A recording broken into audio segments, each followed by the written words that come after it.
Hello guys, welcome back to my YouTube channel. र आज चाहिँ म धेरै दिन बाद ब्लग बनाइरहेछु। बिजी थिएँ।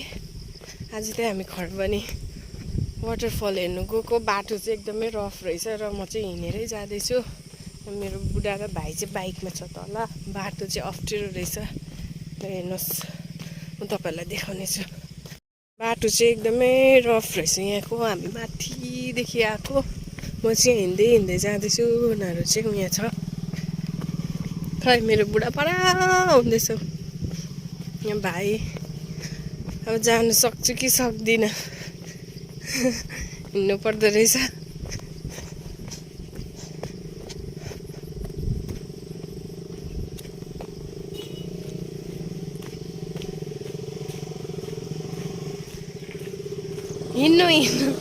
हिँड्छु म।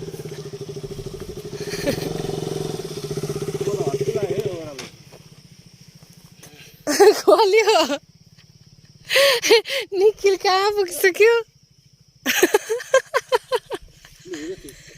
हिँड्छु नि अन्त म।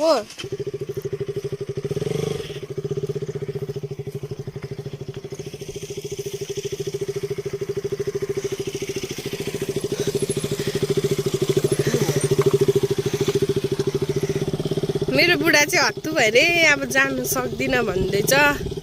अब हेरौँ कहाँसम्म जानु सक्छु। हामी त्यहाँसम्म मात्रै पुगेर आउँछु।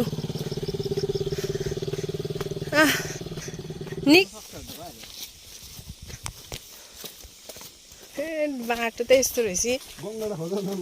बरु माछा मारौँ। बाटो चाहिँ यस्तो रहेछ। वाटरफल हेर्नु जाने बाटो चाहिँ खत्तम रहेछ। हिँड्दै जाँदैछु। म चाहिँ छोडेँ हिँड्नु नसकेर।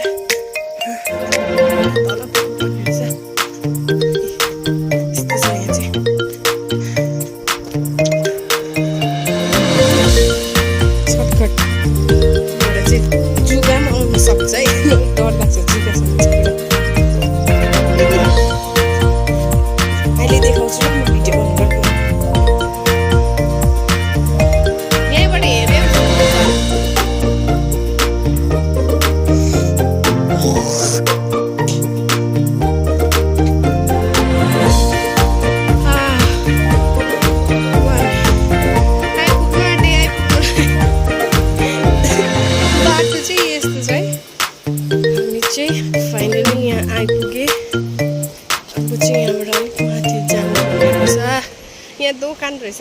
दोकानमा के खानुपर्ने। यहाँदेखि उता चाहिँ है नेपाल है। यहाँदेखि यो खोलादेखि उता चाहिँ नेपाल हो। गले यही हो होमस्टे। ए यहाँ होमस्टे पनि रहेछ है। तपाईँहरू आएर बस्नु सक्नुहुन्छ। आयो यो होमस्टेको चाहिँ कति हो? म त बस्न सक्दिनँ। टुरिस्टहरूको लागि, हाम्रो लागि चाहिँ होइन। हामी त बस्दैन यहाँ। जो के खाउँ है। दोकान चाहिँ माथि हो तल हो। यहाँ रहेछ दोकान चाहिँ। अलिक सास आयो। अब खानेकुरा खानुपर्छ। तर जग्गा दामी रहेछ। मलाई यस्तो मनपर्छ है। ल हामी चाहिँ अब यहाँ बस्छ। पानी खान्छु।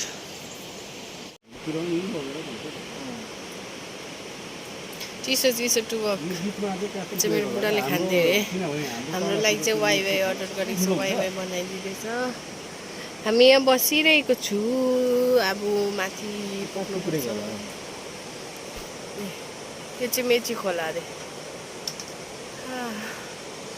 मै भगवान।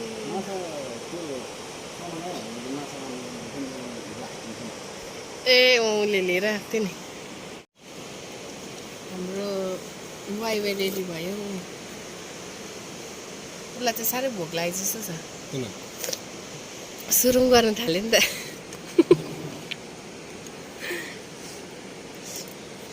कस्तो मिठो हुन्छ है यसरी खाएको है। घरमा त मिठो हुँदैन त फेरि।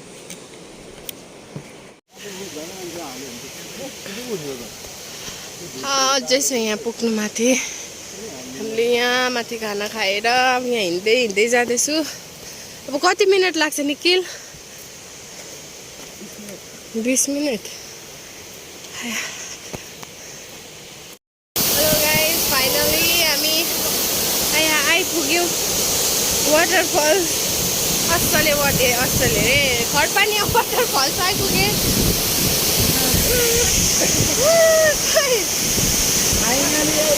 फाइनली आइपुगे गाइस हामी।